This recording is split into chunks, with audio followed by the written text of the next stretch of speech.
What's going on, guys? FaZe Censor Martin here. Hope you guys are having a great day. And right now, I'm wearing a freaking nightgown of a FaZe shirt. I asked them for a large and they gave me an extra large, but it's all good. I'm out here in MLG Orlando right now. I was here to play competitive Call of Duty. I'm actually in the G Fuel house. I'm gonna make a vlog today and show you guys a little bit behind the scenes and go to the event.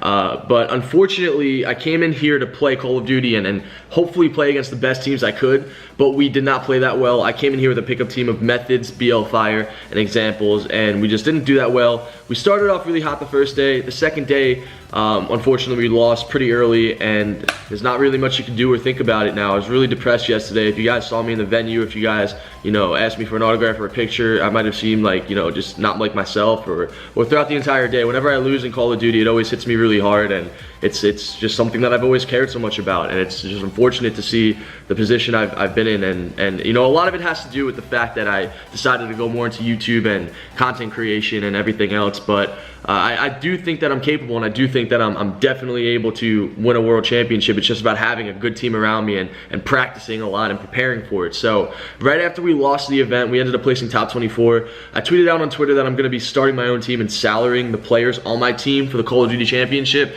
because the way I see it, I'm 21 years old. I've been playing Call of Duty since I was 12, and I've always loved Call of Duty. There's never been a moment where I said, I hate Call of Duty. I don't like this anymore. I don't want to do this. There's a lot of people I know, especially pro players, who say how much they don't like the game and how much it really just changed for the worse, and they don't like doing it. No, like, I've always loved playing, whether it was on Advanced Warfare, Call of Duty Ghost, Black Ops 3. This is like my ultimate dream job. The reason I came back to competitive after I went to college was because of Nadeshot, and I saw what he did, and I wanted to do exactly that with FaZe Clan. I wanted to be like the captain of FaZe and just making Call of Duty videos all day, and like inspiring people to do things with their lives and go places and winning Call of Duty tournaments. Like, that was my dream, and I was able to do that, and I'm happy for it, and I'm grateful for it. And unfortunately, now I'm not on the FaZe team. I'm not really that more relevant in the Call of Duty scene, and I want to be, and I want to be winning in it. So the way I see it now, the World Championship's coming up.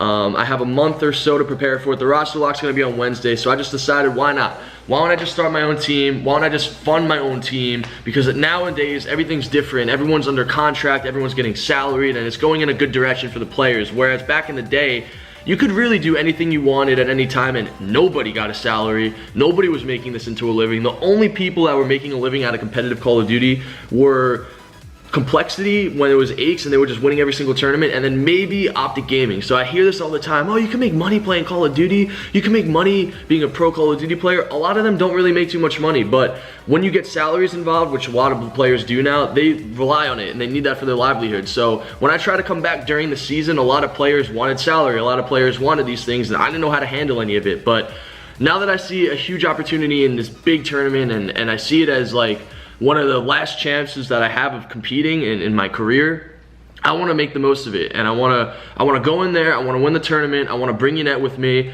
I want to win it. I want to give her a big kiss, and I just want to say, like, thank you to anyone who supported me. Like, this is what I think in my head, guys. Call me crazy, say what you want about it, but I think you really need to dream big, and I think you need to almost get to that level of impossible and think about that in your head and aim for it every single day, and you're going to get as close as you possibly can to the impossible. And that's just how I saw everything. And there's always people that are going to doubt you. For me, I was here and one of the players was saying, dude, there's no chance you have of playing against a pro team. You get absolutely stomped. You're not good enough. And I was just looking at this kid like, seriously, dude? Like, I want to slap this kid, but I kept my cool, and I was like, all right, man, yeah, okay. So I still don't know what the team name is going to be, who's going to be on the team. I still need to talk about this with a lot of people behind the scenes and figure out all the details, but I just wanted to really make this video to tell you guys that I'm really excited about this, and hopefully I can make the best possible team I can. My goal is to get the best possible team I could possibly get. I don't care about attitudes. I don't care about any of that crap. I know in the pro scene, if you guys don't know, a little bit behind the scenes in the pro scene, everyone always just talks negative about each other, and you never really hear people say, that guy's an amazing player, an amazing teammate. Everyone always has to pick out the negative things about players, and for me, I've never been really difficult. I've always been able to play with anybody, whether they had a good attitude, a bad attitude, whatever the case may be. I always thought in my head the most important thing is the win, and I will get the win at any means necessary, and I'll go through anything to win. So I thought, start my own team, salary my own team, get the best possible team I can, go into the World Championship, give it my all for the next month, and hopefully win. You gotta aim for that. You gotta just think in your head that you can do it, and that's the best part. You gotta work hard, you gotta think that you can do it, and you'll be able to achieve it. Now, unfortunately, in Call of Duty, it's a team game, and a lot of things have to go your way to win. It takes a lot of luck and skill and practice and preparation, but I'm really confident in myself, and I think if I'm confident in myself, it will show, and I think I'll be able to attract other players, and I don't know, I just feel really good. I just want to give a huge shout out to G Fuel for letting me stay in this awesome house, showing me great hospitality, and for Cliff for actually like buying me a brand new pair of shoes, which is pretty sick. I'll show you guys everything in my next vlog tomorrow, and a huge shout out to FaZe Clan for everything they've always done for me over the past 2 years. I'm always going to be grateful for it, and this doesn't mean I'm leaving FaZe. I remember the last time I made a video saying I'm coming back, you guys were like, oh, you're not on the FaZe team, does that mean you're not in FaZe? Are you leaving FaZe? What's going on with that? You're getting kicked? No. It just means that I want to come back to competitive Call of Duty and I want to give it another shot. And fortunately enough for me, Tommy and the guys on FaZe are supportive of that. So I'm grateful and I'm happy and I want to make the most of it. And I can't play on the FaZe team because their roster's locked. And they're not going to want to play with a guy like me who hasn't been around the scene for most of the year. So it just wouldn't make any sense and almost be disrespectful towards the brand for me to just like hop in.